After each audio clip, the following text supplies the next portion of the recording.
All right, students, welcome back to chapter 12. This is part two of reform movements in America. And last time we left off on Dorothea Dick. She was a Unitarian, and Unitarians were kind of a different sort of Christian. In some ways, they were Christian, and in other ways, they weren't. I mean, they were more like a rational Christianity. They kind of adopted all of the rhetoric and teachings of Jesus, and that you should be kind to one another, love one another, help the poor, help the less fortunate. But they really denied all of the miracles and the whole kind of salvation side of it, and Jesus being God and the Trinity and those types of religious things. They looked more towards the social message and the morality of the Christianity movement. They saw faith as a tool to transform society for the better, and they liked the moral aspects of the religion. Dorothea Dix, Horace Mann, some of the people that you're going to be working on or learning about from your fellow classmates were two of these people. And for example, Dorothea Dix championed the cause of the mentally ill, trying to get better facilities for them. Transcendentalist was another movement. Ralph Waldo Emerson was at the head of this. He was the era's most foremost thinker. His group was called Transcendentalists because of their belief that truth was not found in the senses and observation, but more intuitively, inside. Your truth comes from within you. They questioned slavery. They believed that it was a moral evil to own another human being, and all the negative things that flowed from the institution. They also didn't like the idea of one must pursue wealth at all costs, and so they kind of like pushed aside this American idea of capitalism and moving ahead and getting ahead in life.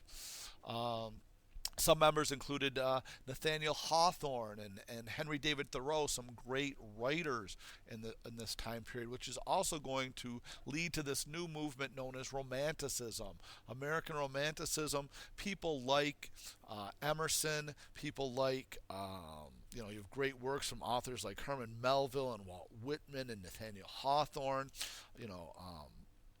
These names should be familiar to you from your English classes. And Romanticism was a backlash against, the previous movements in like the Enlightenment. And the Enlightenment had placed reason and logic at the center of their philosophy, where Romantics, they put the idea of emotion and intuition as the sources for truth. They looked for beauty in nature, and these were what life was all about. They gloried the unlimited potential of the individual, who might soar if freed from the restraints of these institutions that were created by man. So break free of these constructs, these religious constructs and these social constructs and these governmental and economic constructs. They believed in humanitarianism. They sympathized with the plight of the poor and the slave, and with women who they saw as being oppressed. It's very difficult to define transcendentalism. I'll let you, who's ever got that part of their project, I'll let you do that, as well as romanticism. I don't want to get too deeply into that and steal your thunder. It was a clash, though, between nature and civilization, and the romantics saw nature as the real way to go, and civilization as kind of a push away from what was real and truthful and beautiful. James Fenimore Cooper, a lot of his books emphasized the wilderness. Henry David Thoreau on Walden, individualism. Ah, perfectionism. Perfectionist, utopianism. Communities started to try to break away from traditional America and create your own society, your own civilization, your own utopia, your perfect society that you create away from the rest of civilization. Some of the utopian communities, like the Oneida and the Shakers, sought to create this perfect representation of a miniature in what life should be. So create your own little town, your own little civilization, cut off from the rest of the world, that you could recreate laws and faith and your own societal constructs based on what you believed was right. A lot of these became socialistic, communistic. We all share in the work. We all share in the produce. We all own the land. The community owns the land together. Free love, love whoever you want. Get rid of marriage. Marriage is a construct of society and government, and we're going to create our own, so we don't need that kind of stuff. Again, Shakers, they were it's not free love. They were no love. You weren't allowed to have sex at all. Sex was the devil. Sex was evil. Sex was how you transferred sin from one person to another. So we must end sex. And I'll let the person who's got the Shakers tell you all about them. But they had this kind of wild dance that intended to get rid of sin, and that's why they ended up being called Shakers. Over 100 different communities based on communism or socialism, some sort of redistribution of wealth. They believed that it was bad that people had more money than other people. They believed that there must be, money taken away from the rich and given to the poor and divided more equally, and that competition was bad, and that inequality, these were the things that were at the heart of the problems with America, and they wanted to do away with such things. Thomas Skidmore wrote The Rights of Man to Property, and he called people that worked in these factories were wage slaves, and he compared them to the slaves of the South and said they had no better life than them, and that their bosses were just like the overseers and the masters in the South. They believed that they could create like a communist society, that people would work for a common good, and when all property was held in common, but they could not have been more wrong. It doesn't work. And we'll talk more about how communism is ridiculous and never works, and socialism and redistribution of wealth are all false ideas and can never possibly work. Here is a drawing of Robert Owen's colony at New Harmony. The Mormons. And again, I'm not going to get too deeply into the Mormon experience because we have that coming for you in class with one of the presenters. But founded by Joseph Smith in New York. It was more formally known as the Church of Jesus Christ of Latter-day Saints. Eventually, it moves to Illinois where they found their own, kind of utopian society. Again, just like people had problems with the Catholics, they had problems with the Mormons as well. Maybe even more so because, they gave up traditional marriage. They had what was called polygamy. You could have many wives, baptism for the dead. I'm going to let someone else explain those concepts to you. Eventually, after the death, the murder of Joseph Smith, the Mormons leave Illinois and they move far, far out west to get as far away from this hatred and prejudice and bigotry against them as they possibly could.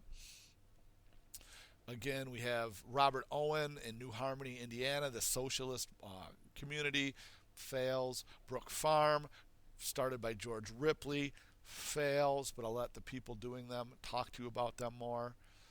Here are some of the utopian communities that sprang up all over during this time period. It was a thing, all right? It was definitely a thing in Nauvoo and Oneida. We're going to have some nice silverware from that.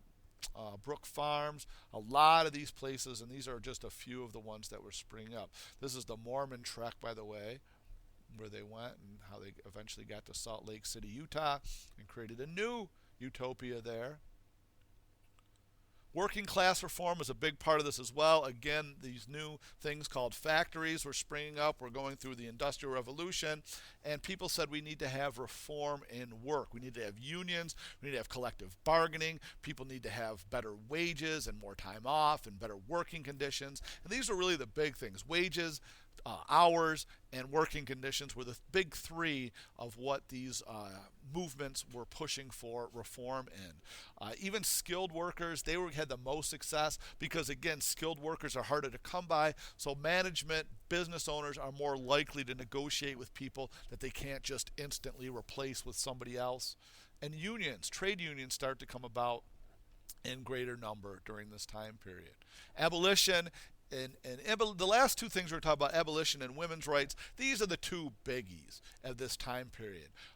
Abolition beginning with people like William Lloyd Garrison, who founded the newspaper The Liberator. He called for an immediate end to slavery. He writes, "I am earnest. I will not equivocate. I will not excuse. I will not entreat a single inch, and I will be heard." He was saying slavery must end now. This whole idea of gradual emancipation, no, that's evil. Colonization, no, that's evil. We need to abolish it. We need to atone for our sins. We need to, it's not a moral issue, or it's a moral issue. It's not an economic issue. Many people said, well, slavery's bad for America because it keeps white people from competing and getting good jobs, and so we should end it. Because no, he said slavery was completely immoral. It didn't matter about financial. It didn't matter about money. That was the least of his concern. All right, the making of money off of evil, no matter how much money you made, or no matter how much bad you would be if you lost that, it doesn't matter because you're gaining money from hurting someone else, and that is evil. And so the slavery contradicted, he said, the revolutionary ideals of freedom and liberty and equality. It contradicted the new romantic ideals. Slavery went against all that was good in America, and all that America was capable of becoming was stopped and blocked by the institution of slavery. In order for America to reach its full potential, it could not have slavery. Now this becomes a dividing thing in American religion. As we even saw a little bit in the movie, some of those slave owners used religion to reinforce their ownership of slaves. Where in the North now, it was becoming more and more a part of your religion to be anti-slavery. More and more religions and groups were adopting an anti-slavery message as part of being a member of the religion.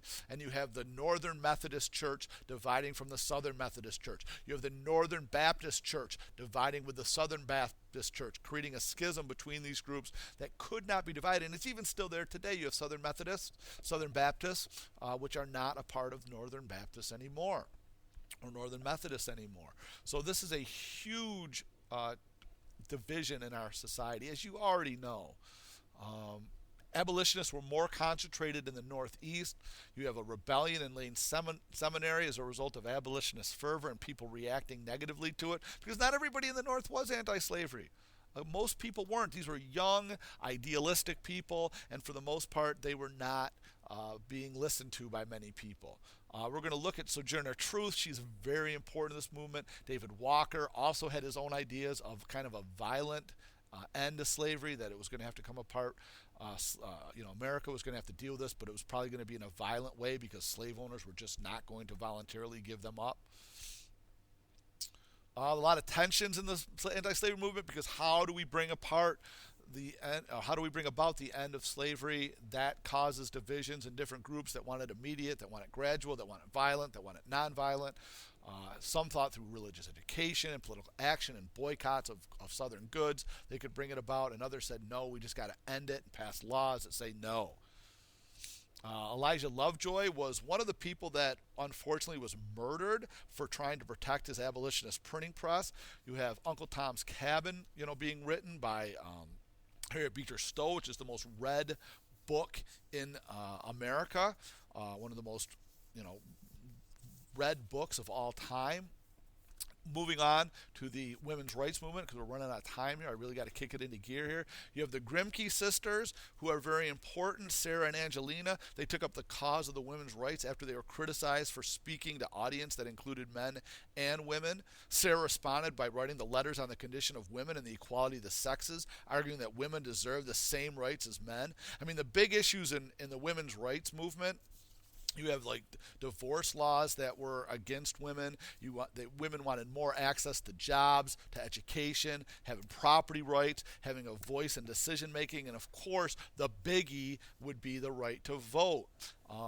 You also have people like Lucretia Mott and Elizabeth Cady Stanton, who stand up for women's rights movement. They have the Seneca Falls Convention right here in New York State with the Declaration of Rights for Women, Declaration and Sentiments of Women's Rights, and one of the big rights was the right to vote, although that one didn't pass unanimously like a lot of these other things. Women's rights were slowly coming because of people like the Grimkes and because of people like Mott and Stanton. And again, I'll let your presenters present their arguments for those things.